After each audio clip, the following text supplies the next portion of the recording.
दिल्ली को दहलाने के बाद नित नए खुलासे हो रहे हैं, नई नई गिरफ्तारियां हो रही है, चौंकाने वाली जानकारियां निकलकर सामने आ रही है और साथ ही सामने आ रहे हैं ऐसे चेहरे जो हर किसी को हैरान कर देते हैं। ये वो चेहरे हैं जो सफेद लिबास में आतंक की साजिश को अंजाम दे रहे थे। इसमें एक चेहरा था डॉक्टर शाहीन का।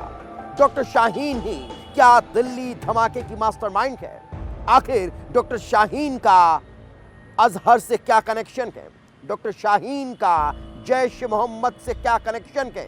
ये सवाल इस लिहाज से खड़े हो रहे हैं क्योंकि दिल्ली धमाके के बाद जो एक के बाद एक डॉक्टर्स के नाम सामने आ रहे हैं, उनका डॉक्टर शाहीन से कनेक्शन है और डॉक्टर शाहीन का सीधा कनेक्शन जैश से सामने आ रहा है। यही कारण है कि कई चौंकाने वाले सवाल खड़े हो रहे हैं और अब इसमें मध्य प्रदेश के महू की एंट्री ने हर किसी को हैरान कर दिया। देखिए रिपोर्ट।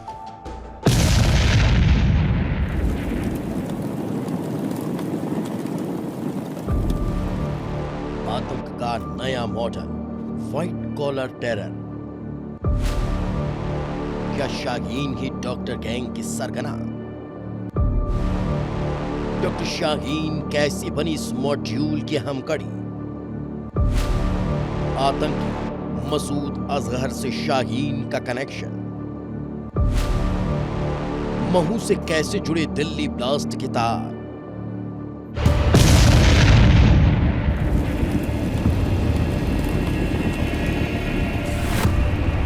दिल्ली को दहलाने की खौफनाक साजिश के बाद नए नए खुलासे सामने आ रहे हैं, गिरफ्तारियां हो रही हैं, सबूत इकट्ठे किए जा रहे हैं और सामने आ रहे हैं ऐसे ऐसे चेहरे जो सफेद लिबास की आड़ में आतंक की साजिशों को अंजाम देने में जुटे थे। और इनमें से एक नाम है डॉक्टर शाहीन शागिद। डॉक्टर शाहीन को इस नेटवर्क की सबसे अहम कड़ी माना जा रहा है। डॉक्टर शाहीन ही टेरर गैंग की सरगना बताई जाती है जो बरसों से देश के अंदर रहकर आतंकी गतिविधियों को बढ़ाने का काम कर रही थी। दिल्ली में लाल किले के पास हुए ब्लास्ट से ठीक पहले फरीदाबाद में 2900 किलो से ज्यादा विस्फोटक सामग्री बरामद की गई। ये कार्रवाई पहले से गिरफ्तार मुजम्मिल नाम के एक शख्स की निशानदेही पर की गई।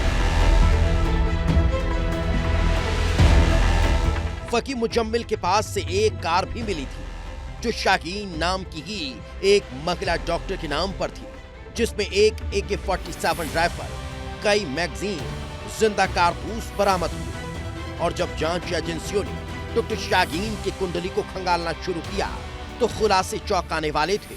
पता चला डॉक्टर शाहीन जमात उल मोमिनीन की बैनर तले भारत में जैश मोहम्मद की महिला विंग की प्रमुख है। जांच में डॉक्टर शाहीन और आतंकी मसूद अजहर की बहन सादिया के कनेक्शन का भी खुलासा हुआ। सादिया पाकिस्तान में आतंकी संगठन जैश मोहम्मद के महिला विंग की प्रमुख है, जिससे डॉक्टर शाहीन संपर्क में थी। सादिया का पति यूसुफ अजहर 1999 के कंधार विमान अपहरण के मास्टरमाइंडों में से एक था और इस साल की शुरुआत में बहावलपुर में ऑपरेशन सिंदूर के दौरान मारा गया। मसूद अजहर की बहन सादिया ने ही डॉक्टर शाहीन को भारत में नेटवर्क को बढ़ाने का काम सौंपा था।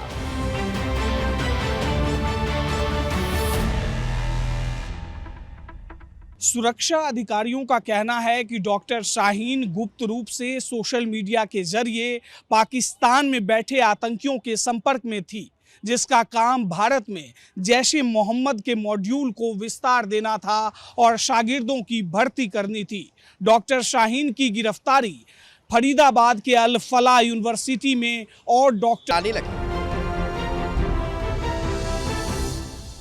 आ जाना चाह रही थी, मेरा मतलब नहीं था। हम दोनों लोग शादीशुदा थे और आराम से रह रहे थे। अच्छी बेहतरीन सर्विस थी, 2 बच्चे भी थे, कोई प्रॉब्लम किसी तरह की थी ही नहीं।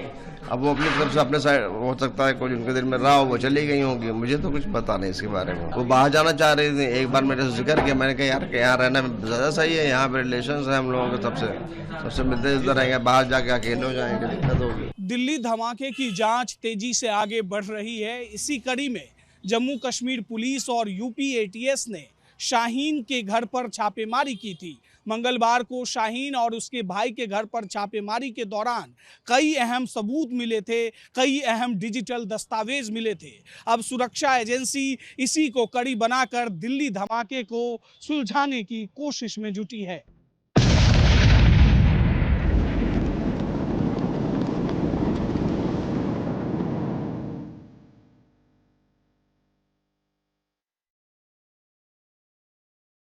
दिल्ली ब्लास्ट और फरीदाबाद में जब्त विस्फोटक के तार अब मध्य प्रदेश से भी जुड़ रहे हैं।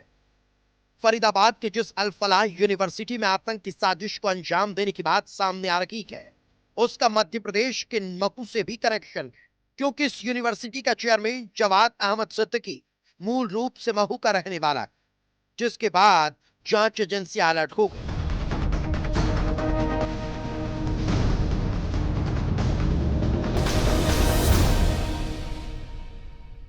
दिल्ली में हुए ब्लास्ट के तार फरीदाबाद की अल फलाह यूनिवर्सिटी से जुड़े हैं। जो अल फलाह यूनिवर्सिटी है उसके चेयरमैन जवाद अहमद सिद्दीकी मूलतः महू के रहने वाले हैं। कायस मोहल्ला में यह उनका आलीशान मकान है, 4 मंजिला यह मकान है। इसमें रहा करते थे, यहीं पर ही जन्म हुआ था और यहीं पर पढ़ लिख कर यहाँ के लोगों के करोड़ों रुपए खाकर भाग गए थे और फरीदाबाद में जाकर उन्होंने अपना खुद का एक अल फलाह इंजीनियरिंग कॉलेज खोला था, जो अब अल फलाह यूनिवर्सिटी बन चुका है।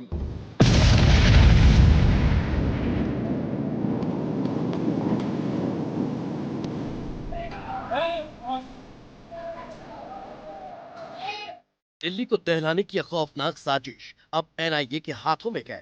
कानपुर, गुजरात, जम्मू कश्मीर और महू में ताबड़तोड़ सर्च ऑपरेशन चल रहे हैं, लेकिन सवाल बाकी है, क्या यह व्हाइट कॉलर टेरर का सिर्फ टिप है? जेम जैसे संगठन अब शिक्षित चेहरों का इस्तेमाल कर रहे हैं, जो आसानी से घुसपैठ करें और पकड़े ना जाए। जांच एजेंसियों को शक है कि असल में धमकी की प्लानिंग दिल्ली नहीं बल्कि कहीं और थी, लेकिन फरीदाबाद और बाकी जगहों पर हुई ताबड़तोड़ कार्रवाई के बाद जल्दबाजी में दिल्ली में ब्लास्ट कर दिया गया। जांच जारी है और उम्मीद है कि देश को दहलाने वाली हर साजिश का पर्दाफाश होगा, क्योंकि गृह मंत्री अमित शाह साफ कह चुके हैं कि हर दोषी को सजा मिलेगी। ब्यूरो रिपोर्ट, विस्तार न्यूज।